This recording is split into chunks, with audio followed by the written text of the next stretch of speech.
Bonjour les amis, on va attendre un petit peu. J'ai dit qu'on démarrait à 19 heures, donc on démarre pas avant, c'est mieux. Je vais vérifier l'heure, à la minute près.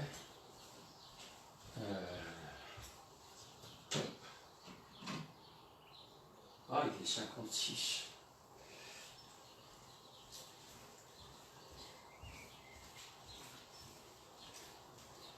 Il est 56. C'est bizarre que j'ai pas l'heure en direct. J'arrive pas à faire une transmission correcte avec mon ordinateur. Bon, j'ai OBS, j'ai tout ce qu'il faut. J'ai une voix montante qui semble ne pas être suffisamment rapide, incroyable. On attend. J'étais pas trop pressé d'attendre la fibre, mais enfin là je me rends compte que la technique ça a du bon. Et ouais, donc on n'a pas la fibre. Donc je suis bien ennuyé. Voilà. Et par le téléphone, ça marche impeccable alors que je suis au milieu d'un appartement avec des murs de 50 cm d'épaisseur, si c'est pas plus, presque 60.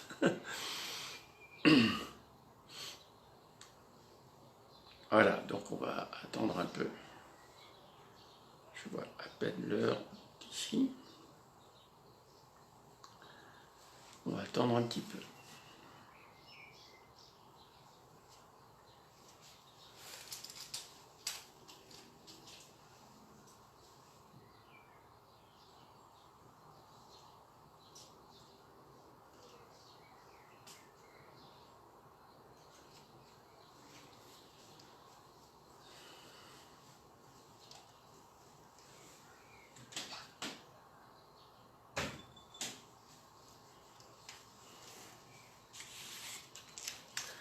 Là, je viens d'imprimer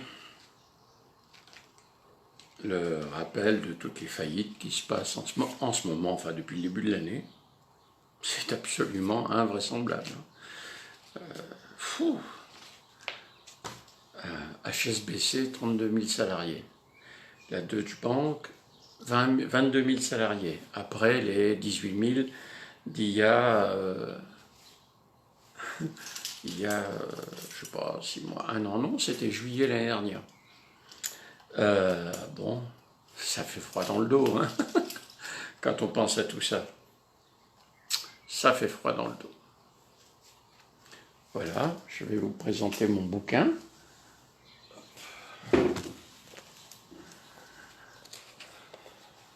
Voilà, je vais vous présenter mon œuvre. Pourquoi vous le voyez à l'envers? Vous le voyez à l'envers. Je ne peux pas le redresser, hein. Désolé. Désolé. Voilà, le dos. Alors, je vais le dire tout à l'heure. Je vais le dire officiellement. Je vais faire un peu de pub. Juste un tout petit peu. C'est pas que je gagne, hein. Je gagne rien sur ce bouquin. Si, je gagne 1 euro, 2 par bouquin. Et là-dessus, il faut que je paye des impôts. Bon, enfin bon, je pense que je vais pas faire fortune avec ça, quoi. Voilà. Mais je vois que vous pouvez m'envoyer des commentaires, hein. Les commentaires apparaîtront ici. Bon, bah, il ne va pas falloir hésiter, hein, d'en envoyer des commentaires.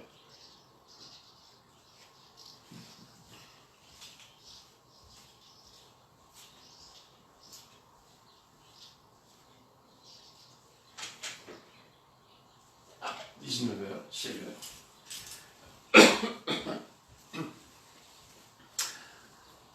Bon, c'est l'heure. Nous allons commencer.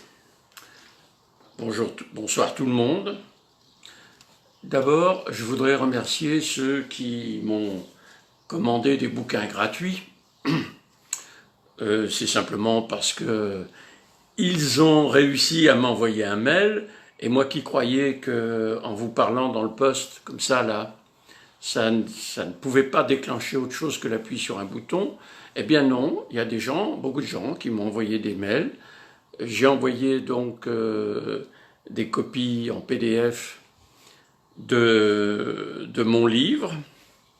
C'est pas tellement pour la gloire, si vous voulez, de voir des PDF dans les ordinateurs d'autres gens. C'est simplement parce que Ce sont certaines idées que je considère, moi, comme importantes, qui, j'espère, vont le devenir un peu pour vous. Et donc j'ai envoyé tout ça ce matin. Donc si vous m'aviez envoyé un mail avant ce matin, 5 heures du matin, et que vous n'avez pas reçu le livre, alors c'est que je l'ai loupé. Donc ben, écoutez, renvoyez-moi un mail. Parce que ces mails étaient évidemment au milieu de tous mes mails. Et il faut faire le tri. C'est pas toujours évident. Bien. Je vais commencer par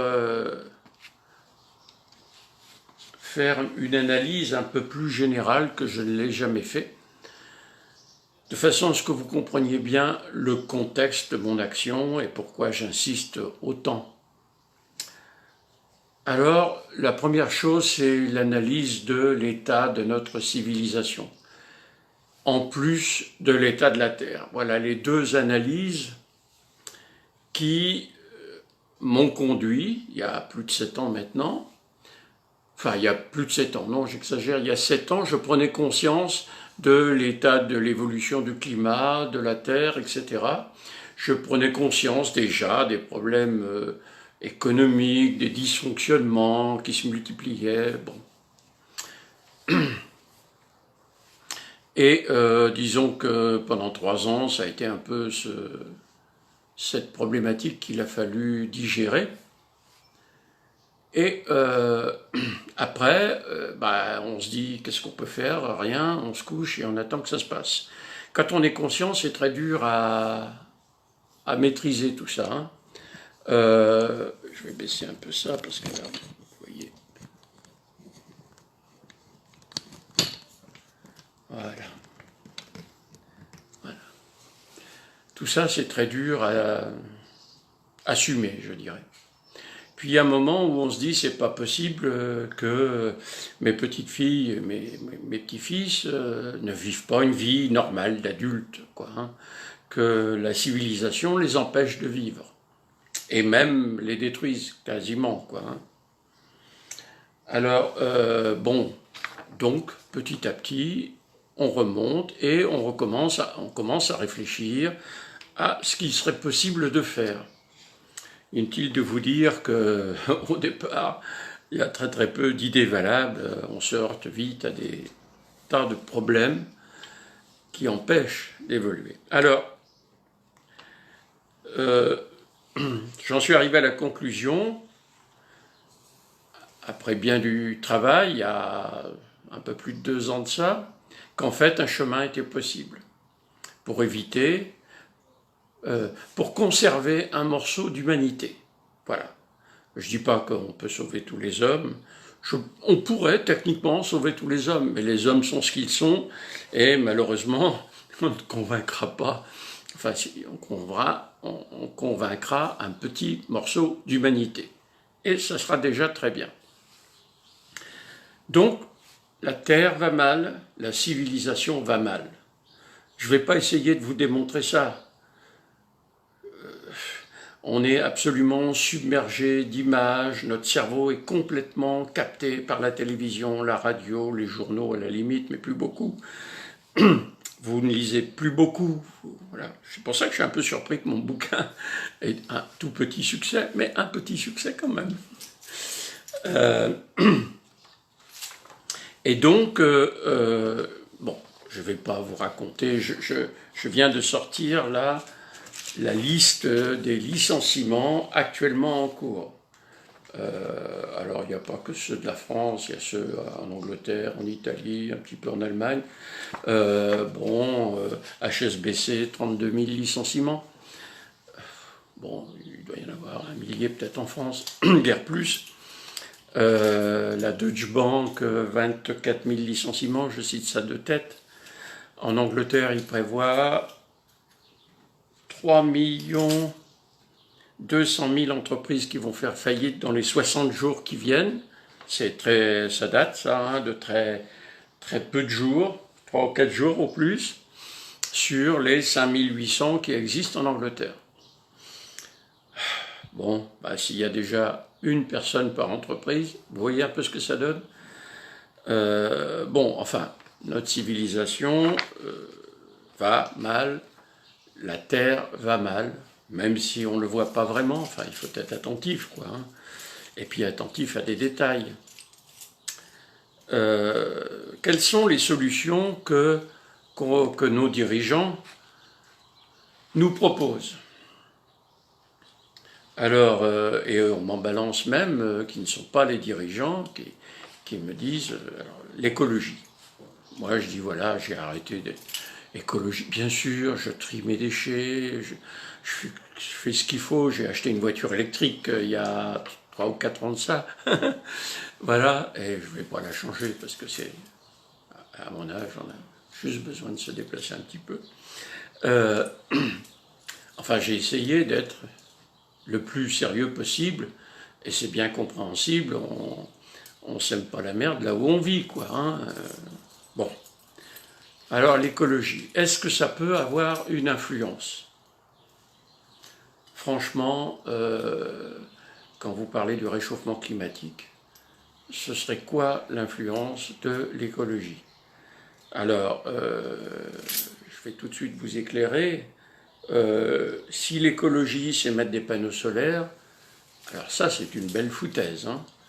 Le panneau solaire, il a émis tellement de carbone que vous ne verrez jamais une production d'énergie propre avec cet appareil-là. Il sera en panne bien avant, ou les technologies auront évolué. Non, ce ne sera pas le cas, mais bon, il sera en panne bien avant, et puis de toute façon, ça ne va pas durer. Les éoliennes, les parcs d'éoliennes en mer. Enfin, tout ça, c'est fait pour faire du business. C'est pas fait pour améliorer le comportement de la Terre. Il faut bien comprendre que tout ça, c'est du business. Même vous faire trier vos déchets, c'est du business. D'accord? Je vais vous raconter un petit truc. Il y a une loi qui a été votée qui obligeait les communautés d'agglomération de plus de 20 000 habitants à mettre en œuvre ce qu'on appelle le PCAET. Programme, je ne sais pas, communautaire ou commun, je ne sais pas quoi. R-O-T-E-R. PCAET. A. O. Enfin, oui, R-O-T-E-R. Bon, donc les communautés d'agglomération ont mis ça en place. La maire de ma commune m'a dit le budget de ce PCAET. J'en suis effaré. J'en suis effaré. Parce que ça n'apporte strictement à rien. Mais quand je dis rien, c'est rien de rien. Par contre, effectivement, il y a des sociétés certainement très honnêtes, hein, elles, je ne les accuse pas, elles ont fait ce qu'on leur demandait et elles ont fait payer un tarif certainement tout à fait normal, hein. Et le drame, c'est que ça sert strictement à rien. Strictement. Bon. On vous parle aussi de transition écologique, de transition énergétique, etc. Alors, ces transitions, une transition, selon moi, c'est on part d'un point et on va à un autre point, qu'on espère être meilleur, enfin apporter quelque chose, quoi, hein. Ce trajet-là devrait, normalement, nous apporter quelque chose. Bon, là aussi, c'est complètement farfelu tout ça. Là aussi, c'est pour faire du business. Ça n'est que ça. Et là, je sais bien que je ne vais pas me faire que des amis en disant ça. Plein d'écologiques sincères, profondément sincères, ne veulent pas entendre parler de ça. D'abord parce qu'ils ont fait beaucoup d'efforts et s'asseoir sur ses propres efforts, c'est certainement pas facile. Mais écoutez, si tous les efforts faits en France diminuent de 20 secondes le moment où on atteindra les 5 degrés en France, enfin les 5 degrés d'augmentation moyenne de la Terre, alors voilà, on va économiser 30 secondes. Donc ça n'a pas de sens. Ça n'a pas de sens. Je ne comprends pas que des intelligences comme ça puissent faire des choses qui sont aussi bêtes, aussi. Alors, est-ce que ces raisons sont suffisantes pour que vous fassiez quelque chose, vous personnellement qui m'écoutez?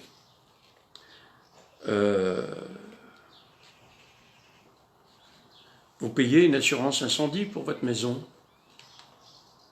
C'est, allez, 100 € par an, en gros. Vous payez 100 € par an d'assurance incendie. Vous n'avez pas envie de mettre le feu à votre appartement ou à votre maison. Ça fait 20 ans que vous la payez et il n'y a pas eu d'incendie. Mais c'est vrai que s'il y avait un incendie, vous seriez bien dans la merde. Donc c'est bien qu'il y ait l'assurance. Eh bien, j'ai envie de dire, mon argument, un de mes arguments, c'est pas le seul, mais un de mes arguments, c'est que se préparer, c'est ça. Se préparer à être capable de résister à un problème, résister à sa maison qui brûle, c'est-à-dire être capable d'en reconstruire une autre, de continuer la vie, quoi. C'est à ça que sert une assurance. Notre solution, c'est aussi une assurance. Alors, cette assurance, elle a plein d'avantages. Elle coûte moins cher qu'une assurance incendie. Si vous payez 100 € d'assurance incendie pour votre maison ou votre appartement, la cotisation à l'association Les Fermes de la Vie qui vous permet de commencer à espérer plein de choses, ça vous coûtera la moitié, donc 50 €. Et les 50 € en plus, 48 € vous appartiennent toujours. C'est-à-dire qu'en réalité, ça vous aura coûté 2 €. Vous allez vous dire, mais comment vont-ils faire? Ils s'en fichent de l'argent. Exactement, on s'en fiche de l'argent tout simplement parce que l'argent n'a quasiment plus de valeur effective à partir du moment où on sait que l'effondrement va avoir lieu dans les quelques mois, les quelques années qui viennent. Pas trop tôt, j'espère, qu'elle attende un peu. Alors, cette solution, elle vous apporte quoi? Eh bien, elle vous apporte l'espoir, c'est déjà pas mal, l'espoir d'une vie après l'effondrement. Quand je dis l'espoir, c'est parce que je suis un technicien à la base et les mots ont un sens pour moi et je ne peux pas vous garantir que vous allez survivre dans les 10 ans qui viennent. Je ne peux pas le garantir, quoi. Il peut y avoir une guerre ou un truc comme ça, mais disons que si les choses se passent comme ça doit se passer, c'est-à-dire de manière très chaotique, très douloureuse, très tragique pour beaucoup de gens, normalement, vous, dans les fermes, vous allez survivre jusqu'à la fin d'une vie normale de femmes et d'hommes. Vous allez donc, auparavant, pouvoir passer cette période qui risque d'être dangereuse, que sera la période de l'effondrement, qui va durer 2 mois environ. Certains disent 3 mois, enfin certains chez moi disent 3 mois. Moi je pense qu'au bout de 2 mois, la surface de cette terre-là chez nous, dans les pays industrialisés, sera bigrement nettoyée. Vous voyez, j'emploie des mots, et j'y peux rien, hein. Comment dire ça? Donc, jusque-là, on revient un peu en arrière, avant l'effondrement, dans cette période chaotique que nous commençons à vivre, que nous avons vécu avec le Covid-19, enfin c'est pas tout à fait normal, en mars, en février, mars, avril, de rester cloîtré chez soi, alors qu'on a du boulot qui nous attend à l'extérieur. C'est un peu du chaos, ça, hein. Et puis là, moi, je pense qu'on va dépasser largement les 2 millions de chômeurs dans les 3 ou 4 mois qui viennent. Hein, il n'y a qu'à regarder toutes les annonces de licenciement, non seulement de licenciement, mais les grandes entreprises en profitent pour se restructurer. Je ne sais pas, j'ai pas de Peugeot, alors je peux... Peugeot délocalise son service client, enfin un service comme ça au Maroc. C'est moins cher. Bon. C'est 350 personnes, c'est pas énorme, hein, c'est pas ça qui va creuser le déficit, mais bon, le gouvernement n'arrête pas de nous dire, on demande à Renault de ne pas délocaliser ses usines, et on insiste lourdement. Ça veut dire quoi? Qu'il y avait pensé? Enfin bon. Et puis quand je lis cette liste, c'est absolument effarant. C'est par dizaines de milliers que toutes les grosses boîtes délocalisent. Alors, elles l'ont fait certainement par précaution. On a été obligé d'en licencier 20 000 parce que sinon on aurait fait faillite et on aurait été obligé, et tout le monde aurait été licencié. Ouais, c'est un argument que j'ai entendu de nombreuses fois. Donc, les choses ne vont pas aller en s'arrangeant et vous pensez tout de même pas qu'après cette grosse crise économique qu'on va avoir, qui va avoir des répercussions considérables, parce que les chômeurs, moi qui suis retraité, ça me touche, hein, les chômeurs, ils payent ma retraite. S'ils ne bossent plus, comment ils payent ma retraite? Comment, hein? C'est l'État qui va aller emprunter de l'argent? Enfin, je ne sais pas. Je sais qu'on va avoir d'énormes soucis, tous autant que nous sommes.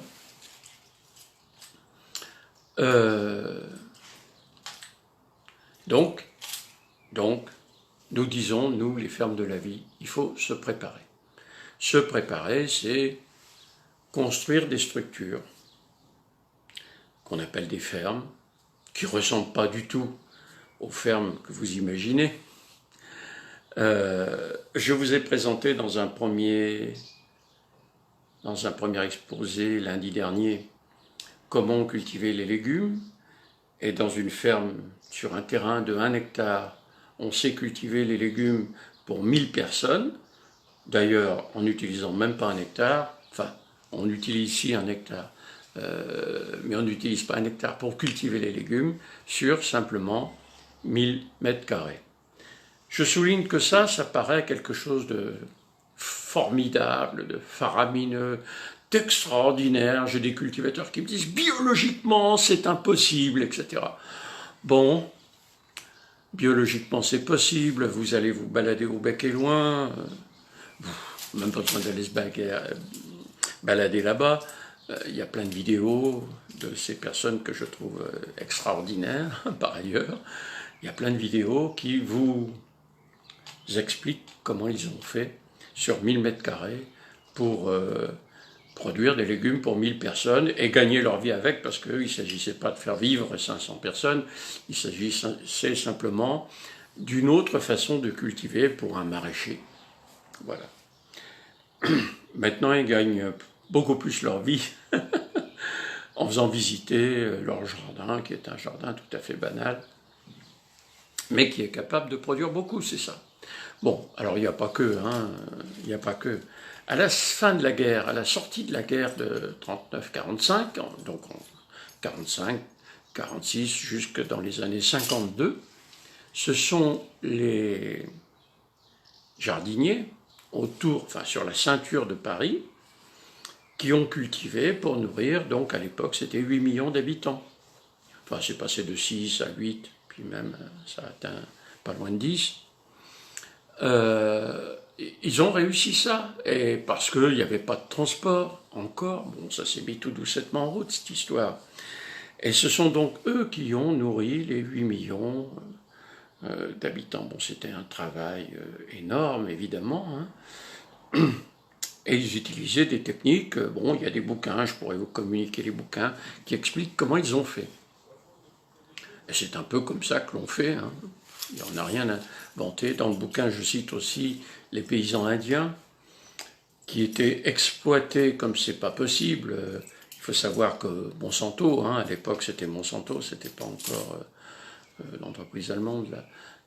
C'était Monsanto, déposer des brevets sur des plantes qu'ils trouvaient sur le bord de la route, hein, ils arrachaient une plante, paf, ils allaient déposer un brevet biologique, et maintenant la plante leur appartenait, et ils venaient dire aux paysans, vous n'avez pas le droit d'avoir cette plante sur votre terrain, parce que cette plante nous appartient, le brevet, machin, etc., etc.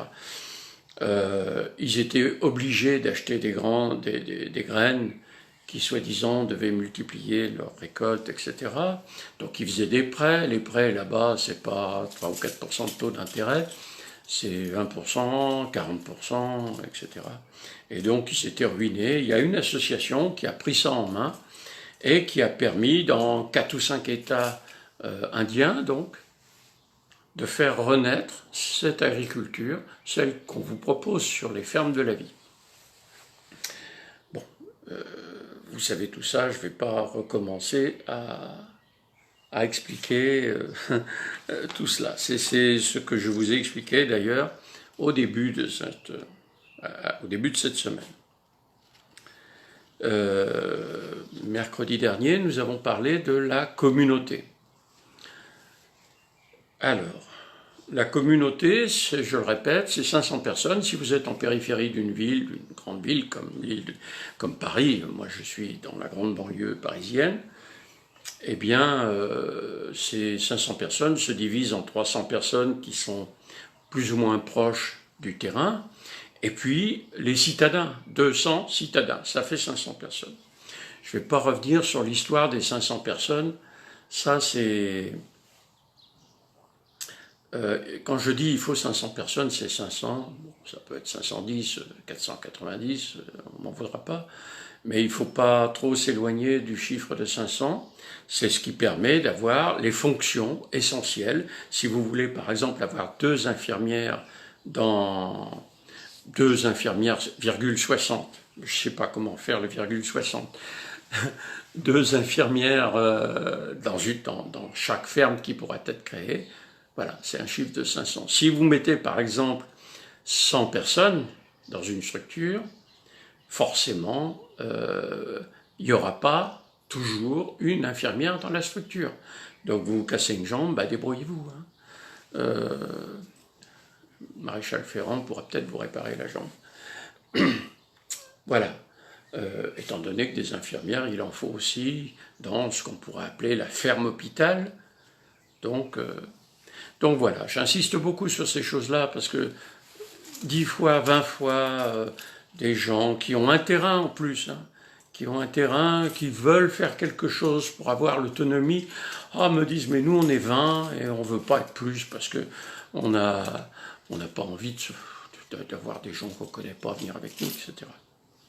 Bon, alors je vais parler un tout petit peu de cette communauté. La communauté, ça se crée, elle n'existe pas. Elle n'existe pas. Et la communauté, c'est vous qui allez la créer. Personne d'autre, c'est vous. Vous qui m'écoutez. Comment vous allez faire? Bon, alors quand je dis ça, moi, comment ça, moi? Non, je n'ai pas prévu de faire ça. Bon, alors quand j'entends dire oui, je ferai ça l'année prochaine, etc. Si vous n'êtes pas capable de vous décider aujourd'hui, je doute fort que vous puissiez vous décider l'année prochaine. L'année prochaine, votre retraite va être divisée par 2. Vous allez avoir plein de gens au chômage autour de vous qui vont avoir bien du mal à vivre à bout et qui vont chercher par tous les moyens, à droite, à gauche, à se nourrir, à soigner le petit, etc., etc. Voilà. C'est l'orientation normale. Alors ça peut être très différent, ça peut être le paradis, il y a à manger, il y a des rivières de cassis qui coulent, voilà, les contes de fées. Bon, donc pour prendre une décision, il vaut mieux la prendre maintenant plutôt que d'attendre, parce que plus vous allez attendre, plus ce sera difficile à prendre cette décision.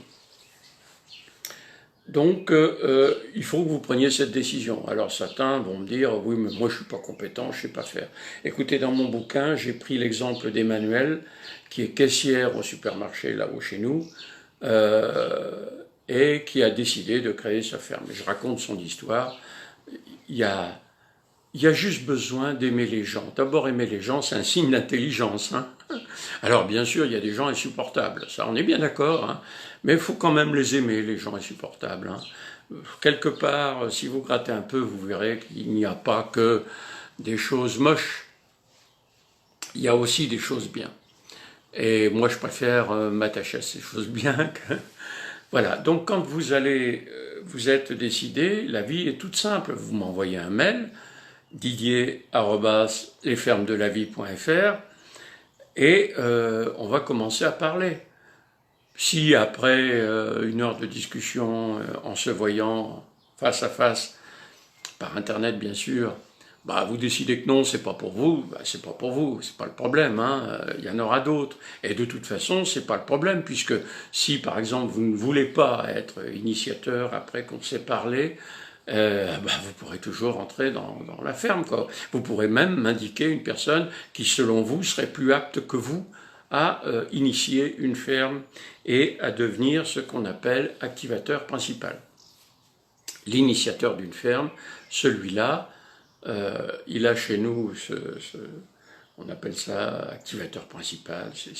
C'est tout simplement parce que initiateur, ça pouvait pas marcher. Initiateur, c'est quelqu'un qui commence une ferme. Et nous, il faut pas quelqu'un qui commence une ferme, c'est quelqu'un qui la continue.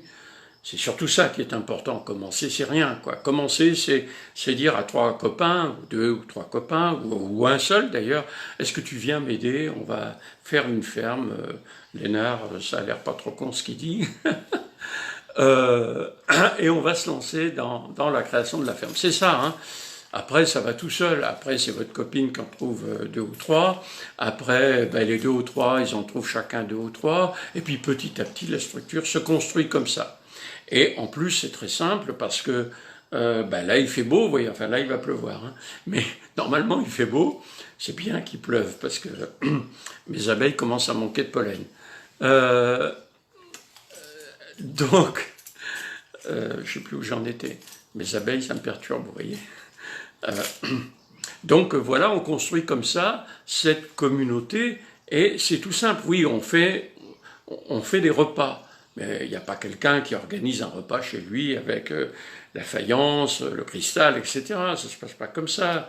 On achète quelques verres en plastique, on va dans un bout de forêt qui n'est pas trop loin de chez soi, on se réunit, là au milieu de la forêt, personne ne va rien vous dire, vous êtes réunis, vous avez le droit. En plus maintenant avec le Covid-19, pour respecter les distances, c'est bien. Et vous faites auberge espagnole, chacun amène un plat, n'importe quoi, hein, on a de tout, et on mange comme ça, et même la première fois, nous, la première fois qu'on a fait ça, on devait être une dizaine, mais c'était formidable l'ambiance qu'il y a eu, c'était formidable, chacun avait l'impression de commencer, enfin, je sais pas, c'était une fête assez extraordinaire. Voilà, bon, j'en dis pas plus. Vous, ça va peut-être pas bien se passer, je sais pas. Voilà, moi je vous donne mon expérience. Donc, vous allez, comme ça, commencer à créer cette communauté qui va petit à petit grandir, agglomérer des gens. Votre souci, vous n'êtes pas le chef. Vous qui êtes l'initiateur, qui avez donc été formé, vous savez bien que vous n'êtes pas le chef de cette structure. Vous êtes juste un guide, quelqu'un qui dit, bon, ben on va faire ça, est-ce que vous êtes d'accord? Voilà. Après, il va falloir, quand vous êtes 60 environ, à partir de 60, ils vont mettre le plus nombreux possible. À partir de 60, vous commencez à exister pour, par exemple, un maire. Un maire à qui vous allez dire, dites donc, j'ai besoin d'un hectare, alors pourquoi faire, etc. Vous avez les réponses à tout ça. Il faudrait qu'on ait un hectare. Bon, on a des arguments massus quand même, hein. C'est pour pas avoir à enterrer 500 personnes. Bon, là, on n'est que 60 ou 80 ou 100, mais bientôt on va être 500. Et on a envie de vivre. Bon, les maires qui sont confrontés au problème du chômage, parce que eux, ils vont être en première ligne, hein. Ils savent déjà ce qui va se passer. Enfin, ils savent déjà. On leur a dit qu'il y avait 6% de récession et qu'il y allait avoir beaucoup de chômeurs. Oui, puisque maintenant, notre ministre de l'économie et des finances vient d'annoncer qu'il y allait avoir beaucoup de licenciements dans les 60 jours qui viennent, beaucoup de faillites, il n'a pas employé le mot faillite, mais enfin beaucoup d'arrêts d'entreprise, quoi, et beaucoup de chômeurs. Je ne m'écoute pas beaucoup sur la quantité, mais bon. Donc, ils sont informés par les préfets et les maires. Hein. Alors, bien sûr, il y a les maires qui sont en instance d'être réélus ou d'être éjectés, mais il y a tous ceux qui sont élus. Votre maire, c'est un allié. C'est un allié. Tout le monde dans l'administration ne seront pas vos alliés, il faut bien le savoir. Hein. Et vous allez avoir des tas de difficultés. Le maire, avant, il avait du pouvoir. Maintenant, il a quasiment plus de pouvoir. Il a un peu les emmerdes, mais il n'a pas beaucoup de pouvoir. Alors, où il est passé, le pouvoir de ces maires? Eh bien, il est passé, par exemple, dans les communautés d'agglomération. Alors, elles ont beaucoup de pouvoir. Alors, qui décide dans la communauté d'agglomération? Ben, je vous fais une confidence, c'est l'ensemble des maires de la communauté d'agglomération. L'ensemble des maires de la communauté d'agglomération, Ils se parlent certainement au téléphone de temps en temps, etc., etc. Mais enfin, qui va traiter les dossiers de l'agglomération? Eh bien, ce sont les fonctionnaires de la communauté d'agglomération. Et eux, c'est pas qu'ils veulent mal, c'est pas qu'ils veulent le mal de la population, c'est pas qu'ils veulent euh, euh, créer des difficultés, c'est simplement qu'ils ont une vision très correcte d'ailleurs de leur destin, du destin de cette communauté d'agglomération. Et par exemple, pour eux, le PCAET, c'était extrêmement important. Même si ça sert strictement à rien, d'ailleurs, la population s'est bien rendu compte. On était à la première réunion 300, on a fini à l'avant-dernière réunion, on devait être 20, et encore, il devait y avoir les 3/4 qui étaient des employés de la communauté d'agglo. Alors, je dis tout ça pourquoi? Parce que vous amenez quelque chose de nouveau. On a besoin d'un terrain. Vous amenez quelque chose de nouveau. Alors les fonctionnaires disent non mais attendez, vous imaginez tout de même pas qu'on aille présenter ça à nos élus. Donc vous allez aller voir les élus, un par un. Les élus disent bon, l'administration ne nous en a pas parlé, donc on va pas. Alors il faut qu'il y ait un élu vraiment révolutionnaire qui dise voilà, moi je veux ça, etc. Voilà. Donc j'essaye de vous décrire le plus honnêtement possible ce qui se passe. Alors, vous qui êtes caissière du supermarché du coin, vous imaginez que vous n'avez aucun pouvoir. Mais vous, vous avez le sourire. Moi, je veux un terrain. Et puis derrière vous, il y a des gens qui disent oui, oui, on veut un terrain. Voilà, c'est comme ça que ça se passe. Alors, il y a plein de choses. Là, je vous raconte le phénomène le plus difficile. Mais en réalité, j'ai fait un article dans un journal, je vais le citer, La République de Seine-et-Marne, ou du Sud de Seine-et-Marne, je ne sais pas, enfin la République de Seine-et-Marne, je vais le citer. Ils m'ont fait un article avec une belle photo, hein, et j'ai eu 3 propositions gratuites d'1 hectare et même de plus d'1 hectare, 3 propositions gratuites. Voilà. Venez faire une ferme chez moi. Voilà. Alors, bon, je ne vous raconte pas pourquoi on n'a pas fait ça, enfin, tout simplement parce que j'avais pas les communautés. Encore, hein. Je n'avais pas fait mes discours par Facebook.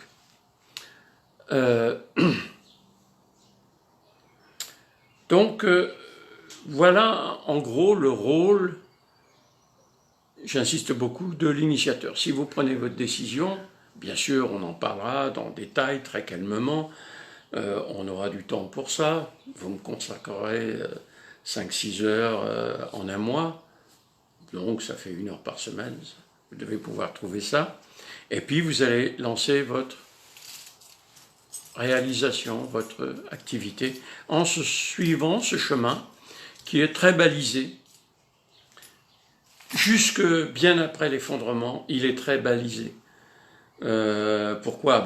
Parce que y a les lois, il y a tout ça, il faut tenir compte de tout ça, quoi, de toute cette vie, de cette civilisation, qui ne s'oppose pas à nous, qui ne s'opposera pas à nous, mais qui réagit très mal quand on amène des choses un peu nouvelles. Enfin, c'est pas qu'elle réagit très mal, c'est parce qu'elle comprend pas, c'est parce qu'elle ne prenne pas le temps de comprendre, d'aller expliquer ça à un présentateur de télévision, vous voyez, il vous donne 30 secondes et il doit tout comprendre en 30 secondes. Allez, 10 minutes, j'envoie même pas mes bouquins à ces gens-là, quoi. Donc, il faut être serein. Et en même temps, on sait que tout ne va pas être facile, quoi. Mais quand vous avez 50, 60 personnes derrière vous, je vous assure, vous êtes très, très forte. Très, très fort, très, très fort. Je ne sais pas pourquoi je parle d'une femme, comme c'est à cause de son sourire. Mais les hommes peuvent tout aussi bien être efficaces, et c'est de 18 à 80 ans. Hein. Je dis 80 ans parce que, bon, j'approche des 80 ans, et je considère que ça va encore bien. Bien. Je pense qu'on ne va pas continuer longtemps. Je vais essayer de ne pas être plus long que ça. Je pense que mon bouquin, c'est une bonne description de ce que c'est que l'évolution d'une ferme de la vie, par des gens qui sont tout à fait banals. Oui, je voudrais vous dire quelque chose aussi. Vous qui m'écoutez, vous êtes certainement concerné, vous serez peut-être au chômage, je ne le souhaite pas, hein, mais vous serez peut-être au chômage dans quelques mois. Il faut que vous sachiez, il y a une solution pour résister au chômage. Il y a une solution. Cette solution, c'est les fermes de la vie. Évidemment, hein, c'est pas cultivé sur le bord de la route, c'est un peu plus sérieux que ça. Mais c'est une vraie solution qui vous apportera beaucoup de joie, beaucoup de bonheur, beaucoup plus peut-être que n'en ont eu beaucoup d'entre vous.